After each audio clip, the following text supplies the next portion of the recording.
The 6-6 Daytona 500 has officially concluded, and on the 40-year anniversary, on the day of that, Hendrick Motorsports is able to pick up the win, and William Byron wins the Daytona 500. What's going on, guys? It's Daniel, and welcome back to our video. I just got done watching the 2024 Daytona 500. We had quite a bit to talk about from this race. Let's go and talk about it. So, of course, this race was postponed after yesterday due to the inclement weather, and this race would not happen until earlier tonight. So, at the start of the race, you had a couple guys that had to go to the rear of the field. Kyle Busch, Noah Gragson, Ryan Blaney, William Byron, Daniel Hemrick would all have to go to the rear for backup cars. I think William Byron also had to go to the rear for a little bit of damage. So, at the start of the race, you had Joey Logano lead the field from the outside with Michael Medell on the inside, and Joey Logano got a fantastic run and was able to clear for the lead. They would stay side by side, and Michael Medell was able to lead at the line, and then Joey Logano got the lead back. Then on lap number 5, the first caution race would come out when Brad Keselowski would get into the back of John Hunter Nemechek. He would get squirrely and would get loose. He'd come back down and cause a front wreck on the front stretch, and unfortunately collected Harrison Burton,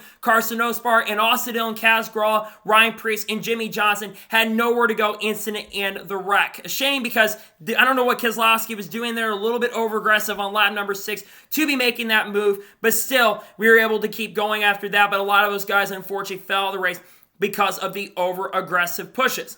So under the caution, you had a couple guys actually stay out. You had Christopher Bell, David Reagan, Ryan Blaney, Dale Hemrick, Ricky Stenhouse Jr. stay out, while everyone else would come down pit road after the incident. And William Byron had basically got stuck in a different pit box, and Alex Bowman got a vehicle interference penalty, but basically he went to the back. So then on the restart, Christopher Bell lead the field from the inside, and you had Ryan Blaney on the outside, and Christopher Bell got a fantastic run and was able to get the lead at the time, but then Ryan Blaney was able to get right back to the race lead at that time. Then AJ Allmendinger got a penalty, had to do a pass-through for not lining up properly on the restart, and would have to serve a pass-through penalty. At this point, there would be a lot of strategy where these guys would be going really, really slow in turn number 1, 2, 3, and 4, all trying to save fuel. And eventually, because AJ Allmendinger was coming up so quickly, Ryan Blaney, Christopher Bell, Daniel Hemrick, and Joey Logano all started to pull away from the pack as everyone was trying to save fuel. Then on lap number 40, you had Joey Logano, Brad Keselowski, Daniel Hemrick, Christopher Bell, Ryan Blaney, Austin Hendrick pit, and Joey Logano was able to get it off of pit road. Then the next lap, Chris Buescher would pit by himself, and then Michael Medell, a few laps later, he came down pit road because he was starting to have engine issues and engine trouble that cost him a shot at the win because he didn't have fifth gear, and this would cost him a shot at the win. Then a few laps later on lap 54, you had Zane Smith and Ricky Stenhouse Jr. pit. Then the next lap after that, you had Chase Elliott, Kyle Busch, William Byron, Kyle Larson, Alex Bowman, Ross Chastain, Corey LaJoie, Anthony Fredo all come down pit road, and Eric Jones also got stalled on pit road. Then the next lap, you had Bubba Wallace, Martin Truex Jr., Denny Hamlin, Tyler Reddick, Ty Gibbs, John Nemechek, and Jimmy Johnson all come down pit road, with Bubba Wallace unfortunately locking up the tires, but he took fuel only. Then the rest leaders would all come down pit road, and eventually the Chevys got a really strong run. At the time, I think that Kyle Busch had the lead after that. And as they're coming to the end of stage number 1, the racing got really heavy. Kyle Larson got a fantastic run to the outside and got up to Chase Elliott, and Chase Elliott actually passed Kyle Busch on the last lap of the stage. Kyle Larson tried to make a move on Chase Elliott, but it would not be enough, and coming off the final corner, Chase Elliott would win stage number 1.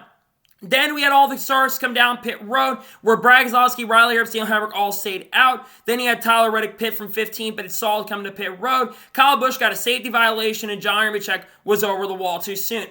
So then on the restart, you had Kyle Larson lead the field from the outside with Josh Berry on the inside, and Kyle Larson got a fantastic run and was able to hold on to the race lead. Then Joey Logano was able to use the third lane up there, got a really strong run as they made it 3 wide, and was able to get up there and clear for the race lead. Then Joey Logano would dominate the next portion of this race, but they would be side by side for many, many laps. Then on lap 93, Todd Gillen was able to get the race lead, and then eventually had a lot of different leaders, Bubba Wallace, Martin Truex Jr., and eventually Kyle Busch, he was able to get up front and was able to get to the lead.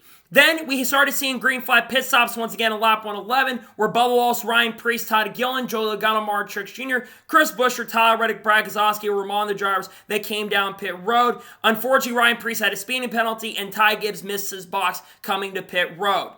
And then you would see the next couple laps, you had Kyle Busch, Ricky Stenhouse Jr., Dale Hemrick, Zane Smith, AJ Allmendinger, Daniel Suarez come down to pit road. Then the next lap on 115, you had Kyle Larson, Ryan Blaney, Chase Elliott, Corey LaJoie, Austin Cindric, Ross Chastain, William Byron, Alex Bowman all come down pit road. And after it was concluded, Kyle Larson was able to lead after the cycle was completed, and then Austin Cindric got to the race lead, and Justin Haley, who had been a threat through the second half of this race, he would unfortunately have a fuel pressure issue, and this would take him out of contention.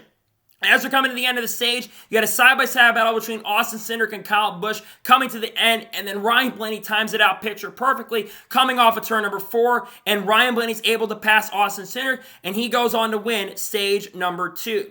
Then we saw a little strategy where Brad Keselowski, John Hunter, and David Ragan stayed out for a second, but then he basically had Austin win the race off of pit road, and Daniel Suarez got equipment interference penalty, and Kyle Busch, who one of the big front runners, he unfortunately had a loose wheel, was able to get back down pit road, and it didn't become a major problem and issue, and they were able to get it tightened back up, and he would not be out of contention.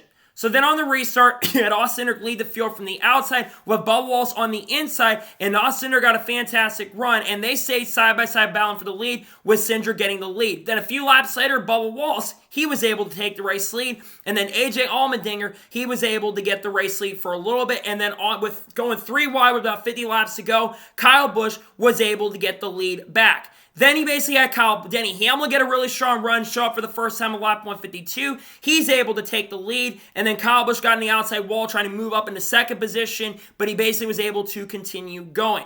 And then Joe Logano, he got a great run and was able to take the lead. With 23 laps to go, you had Riley Herbst, Daniel Hemrick, Corey LaJoie, AJ Allmendinger, and Zane Smith come to pit road.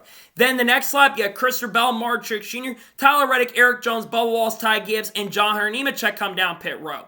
Then the next lap, Denny Hamlin, Kyle Busch, and Ryan Preece come down. And then the next lap, you had Joey Logano, David Ragan, Brad Keselowski, Ryan Preece, Josh Berry, and all the rest of the 4 contenders come down pit road. After the cycle was completed, Ross Chastain would assume control of this race for the second. And then Chastain, Byron, Stenhouse, Suarez, Larson, Elliott, Alfredo, and Bowman would all come down pit road.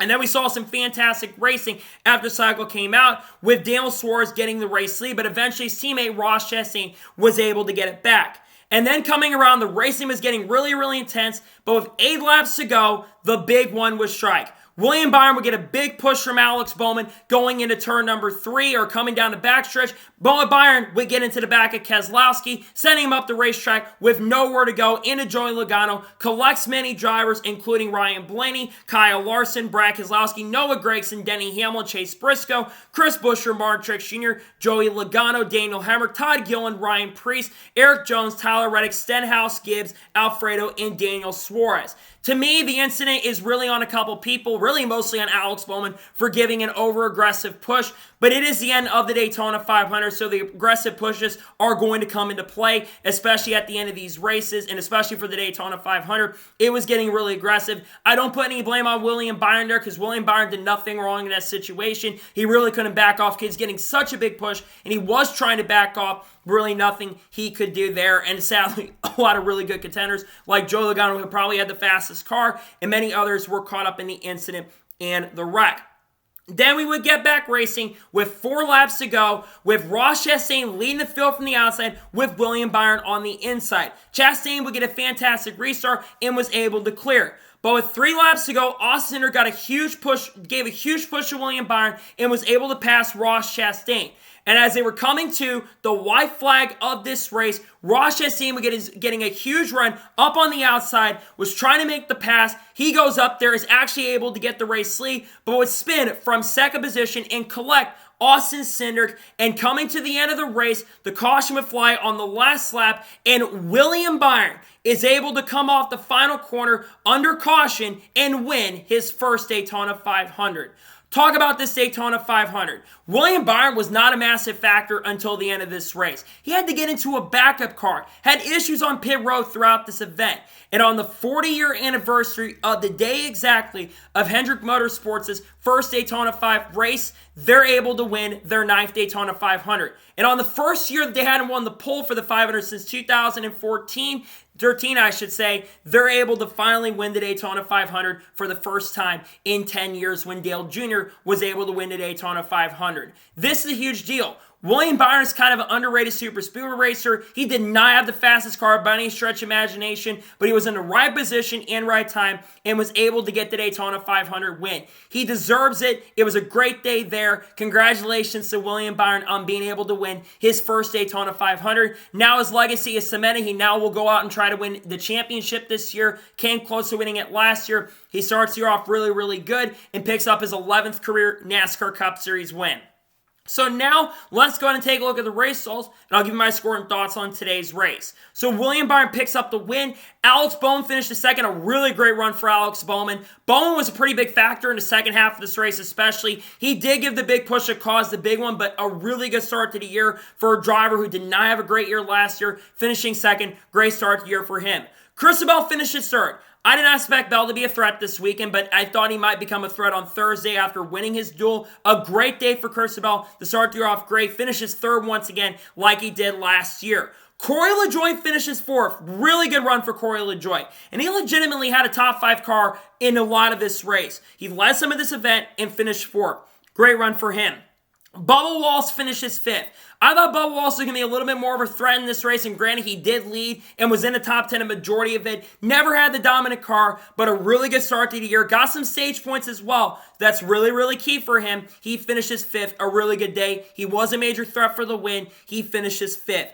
AJ Allmendinger finishes sixth. He was really up front with about 50, 60 laps to go. Kind of came out of nowhere. Was down a lap at one point, but rebounded to finish sixth. Great run for him. John Hunter Nemechek finishes seventh. A really good run for John Hunter.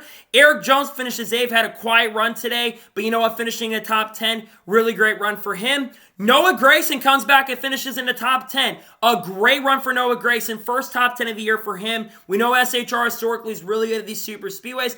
A great day for Noah Gragson. And Chase Briscoe finishes 10th. Quiet all day, but gets a really solid top 10. Kyle Larson finished 11th. He survived the big one, survived the wreck, and still comes home with an 11th place finish. He was one of the strongest Chevys in this race. I thought he was going to be up front contending, especially with the fresh tires. Ran out of time to get up there, but still with a very solid 11th place finish and led laps as well. Good run for Kyle Larson. Kyle Busch finishes 12th. Man, I thought this was going to be his year. He was my pick coming into the Daytona 500, and he had arguably one of the 2 or 3 fastest cars in this race. Unfortunately, never got back up front, never had help to get in contention, and just lost a chance to get the win when he fell back near the end. Still a really great run for Kyle Busch, though. He finishes 12th. A good day for him. At least he finished the race at time, unlike last year, but hey, he came close to winning it. It may just not be meant to be for him to win one of these Daytona 500s. Zane Smith finishes 13th. Solid run for him. Chase Elliott finishes 14th. Chase Elliott had a really good car. He probably should have finished better than he did because Chase Elliott had a top 5 and top 10 car in a majority of this race. He didn't get the win this time, but hey, a 14th place run. Pretty solid, all things considered. Mark Truex Jr. finishes 15th, survives the race. He did get involved in the big one, but he still finishes 15th and was up front a lot of the race, so good run for Truex. Dale Earnhardt finishes 16th, solid run for him. Ty Gibbs finishes 17th. Chris Buescher, I thought was going to be a major threat, was never really a factor today. He finishes in 18th. Denny Hamlin, who came on strong late, unfortunately got caught up in the big one. He finishes 19th. And David Reagan in the RFK 60 car, he finished 20th. He was in contention a lot of the second half of this event, so solid run for the RFK machine. Ross Chastain finished 21st. Really close to win the 500. Had one of the strongest cars at the end of the event. Unfortunately, got turned on the last lap, but he still finished 21st. So really proud of Chastain, all things considered. Austin Cindric finished 22nd. He should have probably finished in the top 5 with how good that car was. He ran top 10 all day long. I really hope that's a sign of things to come. I know 22nd's probably where not wanted to finish, but finishing 22nd is about the worst he ran all day and got involved in the last lap wreck. Ryan Preece finished 23rd. Riley Hertz finished 24th. Josh Berry finished 25th. Justin Haley, after his fuel pressure issues, he was a pretty big threat early in this event. Unfortunately, lost a shot at it. Anthony Fredo finished 27th. Jimmy Johnson, he's got a top 30 finish, even though he got collected in the first wreck. He finished 28th. Tyler Reddick finished 29th. And Ryan Blaney, with having one of the better cars in the field, he finished 30th. Thank God he was okay after the wreck. Ricky Stenhouse Jr. finished 31st. Joey Logano, after crashing out, finished 32nd. Joey Logano, in my opinion, had the best car. He was really strong, was one of the few cars that could get through the field, and when he was in the back, a great night was going to turn into it. Unfortunately, crashes out and finishes 32nd. Brad Keselowski finished 33rd, was a little over aggressive early in the race, but he still had a really, really good car, all things considered, and was in position to win with 8 to go before the wreck happened. He finished 33rd. Daniel Suarez finished 34th. Man, he had a really good run going today. Was in the top 10 and top 15 the majority of the event. He finished 34th. Todd Gillenheft, who had one of his best races I've seen him hit running Cup, he finished 35th. Michael McDowell, after engine trouble and issues, he finished 36th. Austin Dillon finished 37th after getting involved in the first big one. Kaz Grall finished 38th. Harrison Burton finished 39th. And Carson Nospar finishes last in 40th place. So now we're going to talk about the Daytona 500 overall, and I'll give you my score and thoughts on today's race. This was one of the best Daytona 500s I've ever watched. There was so much good racing. The first stage was really interesting and wild and wacky. You had these guys going so slow that AJ Allmendinger was catching up to them, which I thought that was really fun and entertaining at times as well. And then you had really great racing in stage 2. And in stage number 3, you had a lot of 3 wide and amazing racing going on, which I thought was phenomenal and incredible. Unfortunately, the ending was a little anticlimactic with the last lap calling it. I really wish they would have raced back to the line. But other than that, this was one of the best Daytona 500s I've ever seen. So my score of this year's Daytona 500, I'm going to give the Daytona 500 a 9.5 out of 10. This has so far been the best Daytona 500 I've seen definitely in a few years, probably since like 2019 or something like that, maybe 2015 or 16. It was a very good Daytona 500. I just wish they would have raced back to the line. That's why my score is not a 10 out of 10. But other than that, I think it was a very solid and good Daytona 500.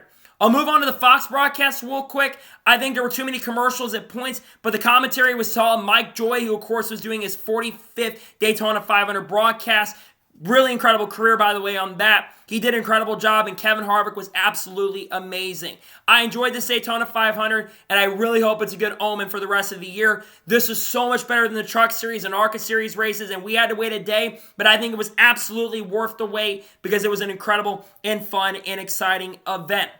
Later tonight on the channel, we'll also, of course, we'll have the Xfinity Series race review. We'll see drivers like Hailie Deegan, Daniel Suarez, Chandler Smith, of course, Frankie Muniz, Shane Van Gisbergen run the event. But I thought the 500 was really, really exciting and fun, and I cannot wait to get the rest of the season rolling. So, that is going to be it for the race review for the 2024 Daytona 500. I want to thank you guys for watching. Please subscribe to the channel, notifications on, so you know if I have when a video does go live on my channel. Follow me on Twitter, Facebook, and Instagram, and support on Patreon as well. Links description below fat, and comment your thoughts below on tonight's episode. What are your thoughts on the 2024 Daytona 500? Let me know below. Let me know your score in the comments below, and congratulate William Byron on winning the 2024 Daytona 500. Let me know your thoughts in the comments below. Later tonight on the channel, after the NASCAR Xfinity Series race concludes, we'll have the Xfinity Series race review dropping. Then on Tuesday, we're going to have a NASCAR news video. And then on Wednesday, we'll have the entry list video for the And Better Health 400. And then on Thursday, we'll probably have race picks for all 3 series. There might be some release on Wednesday as well. And then on Friday, we are going to have another NASCAR news video dropping on the channel. So anyways, like I said, I want to thank you guys for watching today's episode, and I'll see you guys next time for more awesome NASCAR content and other motorsports content on the channel like this. Take care, everybody.